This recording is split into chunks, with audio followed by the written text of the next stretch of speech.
He wanted to walk home alone. The sickness was breaking out all over him, and he knew what it was. It had been there all the time, but Gertrude had made him face it. She had said what it was natural for other people to think. He had been going along pretending that what he wanted to happen really could happen, though he had known within him, that every day that passed made it more far away and improbable. Now the limit had been reached. It was impossible for him to become a minister. He knew it. Probably it had been impossible all along. He alone had believed it could be done. His mother had pretended to live. When he talked about it, she kissed him and hugged him and said, "I hope all your dreams will come true." But he could see now that her prayers were for a miracle, not for something that could happen naturally, even if everyone concerned tried his best. If his grandmother had halved, or his grandfather, it would have been accomplished. They would have mortgaged the farm to pay for the necessary schooling. His uncles were not that much interested, either in him or in preaching. They had families of their own, and his ambitions would have seemed to them, if he had approached them seriously, as a lot of foolishness. His father was extremely amiable about the idea, since he admired misters and men of learning almost as much as he did businessmen and politicians. But this amiability produced nothing specific in the way of money. There were 4 daughters in the family, and although business was sometimes good, business was also sometimes bad. He was 18 and a half. Suppose the miracle happened and he was able to begin school in the fall? He might get through high school in 3 years. He could sleep on There Is a River, some of the books. Others concerned matters which he to conquer while conscious, mathematics and grammar, for instance. They had to do with problems that had to be solved, not answers that had to be given. He would be enter in college at 21 and a half. He would be almost 26 before he entered a seminary. That was too old. By that time he ought to be married and have a family. He remembered now how Mr. Moody had said, "You may have to begin late," and then had said, "Keep the faith," and told him about the apostles being humble fishermen. Mr. Moody had seen that it was impossible. Everyone had seen it but himself. He had stopped growing up, in his own mind, when he determined to be a minister. Time from then on had ceased to affect him. He remained always a boy who wanted to go to school and study to be a preacher. Meanwhile his legs had stretched, his voice had changed, manhood had arrived and taken possession of his body. Now, suddenly, it had taken possession of the rest of him. He felt woefully old and discouraged. Life had passed him by, and he had not known it was moving. Now he was doomed to be a businessman, working in a store, wrapping packages for other people, going to church only on Sundays and meeting nights. Eventually he would own the store, probably, and teach SXM day school. When the girls were raised and married, he would build a house for his mother and father to live in. He would have with them, because by then he would be old too, and naturally he would never marry. He would just do good for people, and be nice to everyone. When Gertrude came into the store with her children, he would ask her about them and talk to them. Until she would turn away with tears in her eyes at the thought of the great love she had lost by not waiting for him. There is a river suddenly. Just as Cly lump in his throat seemed about either to choke him or burst, a voice in his head, a man's voice, like his own, said, very sarcastically, "Well, what better way is there for a man to serve God and his fellow man?" He stopped in his tracks. He could feel himself blushing. What better way, indeed, could a Christian live than by just such a life as he had outlined? And he had thought of it only because he was pitying himself. Pitying himself for losing the life of a minister with a rich congregation, a fine house, and a beautiful wife and children. A true preacher would be a missionary and own nothing but his Bible. He walked on rapidly, still blushing. When a carriage with some of the guests from the party overtook him, he was glad to accept the offer of a ride. Sitting backward, with his feet swinging out into Cly night, and his eyes fixed on the sky, he puffed at his pipe and was no longer sorry for himself. He was going to give up the idea of being a minister. He had to. But he wasn't going to give up Gertrude. He was going to marry her. Time found it easy to weave years into the fabric of Hopkinsville. There was never any change in the pattern. The same streets and buildings were to be covered with snow during winter, dusted with wind in March, cleansed with rain in April and May, and baked during the long, bright days of summer.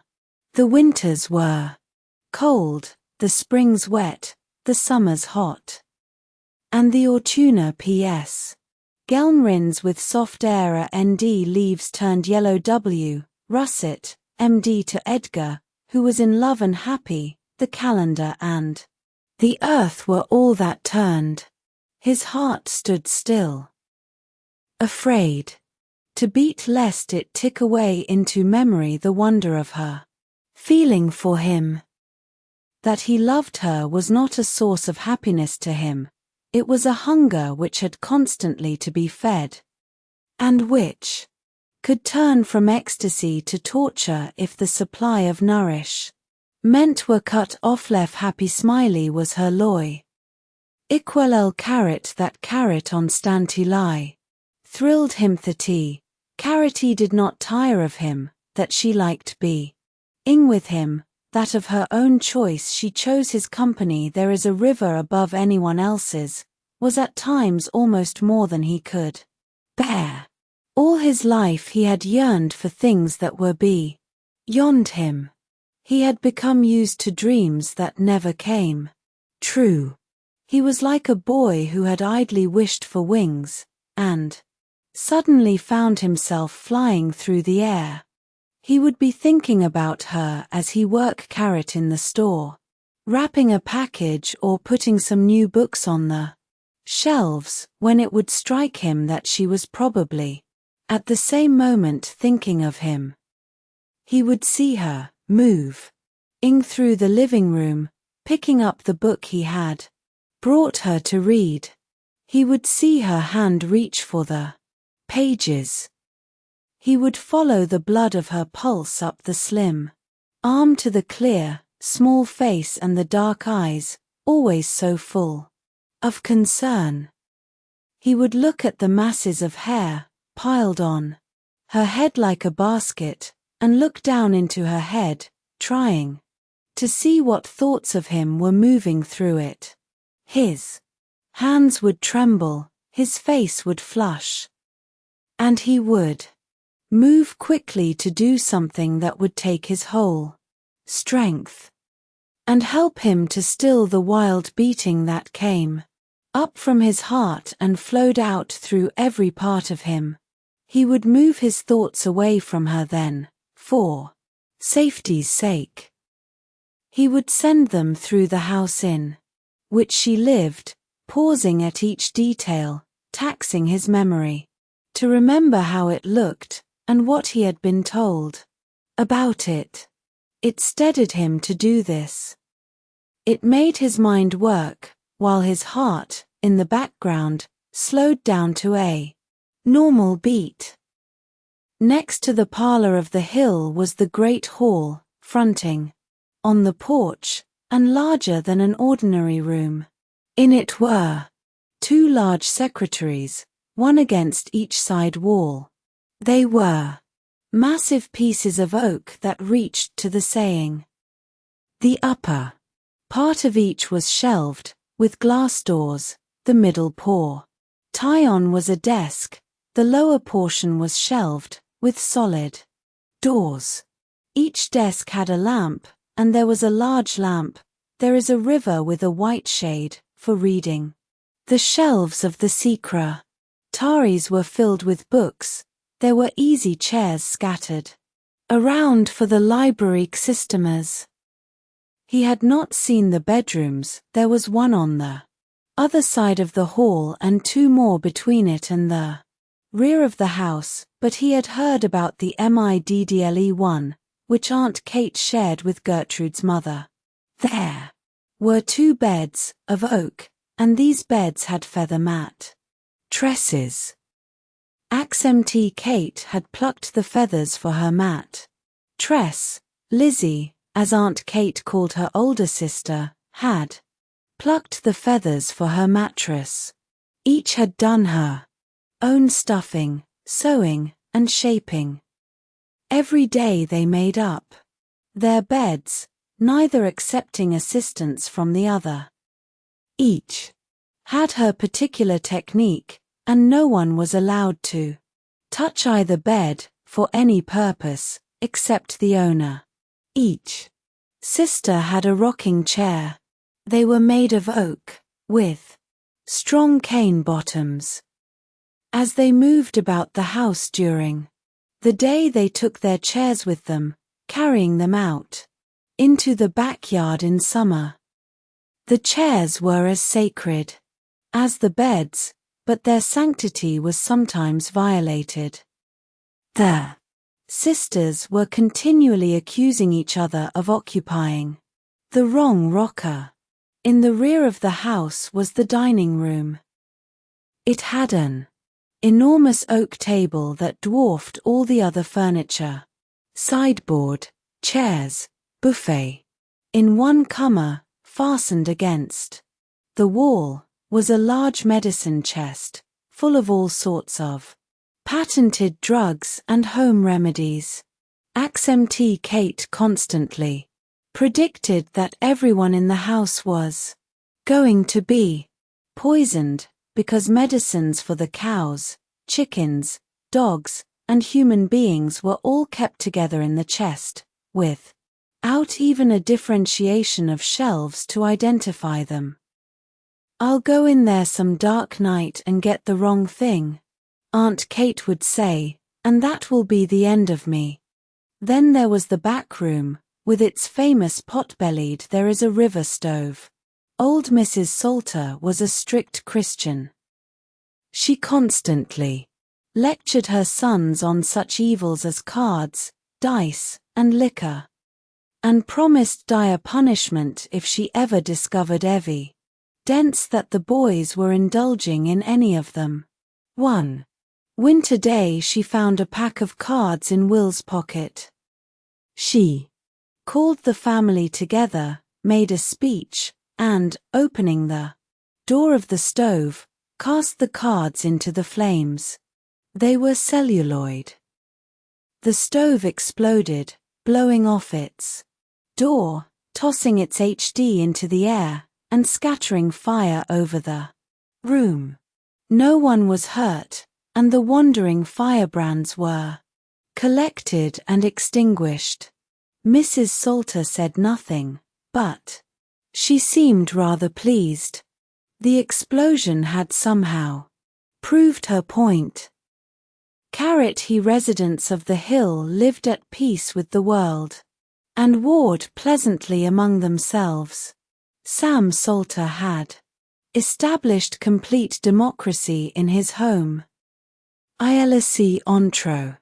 Virtual subject were brought up at the Sisted that equal person present, FTVN THFT smorft ST chilj underscore caret. PRP. Underscore NT in pinion on underscore IT. He was contemptuous of anyone who agreed with anyone else. Each person was an individual, he thought, and ought to differ with every other individual, however slightly, in all things. As an architect he believed all bricks should be the same size. As a man he believed all human beings should differ. Thus Kate and her sister Lizzie lived harmoniously to get her without agreeing on a single thing. Kate looked after the animals, the cows, chickens, horses, and dogs. Lizzie looked after the plant life, the flower gardens and the orchard. Lizzie read omnivorously, preferring biographies and political treatises. Kate read the local newspaper each day, specializing in the social notes, births, deaths, and marriages. Lizzie was interested in politics and knew every office holder in the community and state, either personally or by correspondence. Kate was interested in the social movements of There Is a River.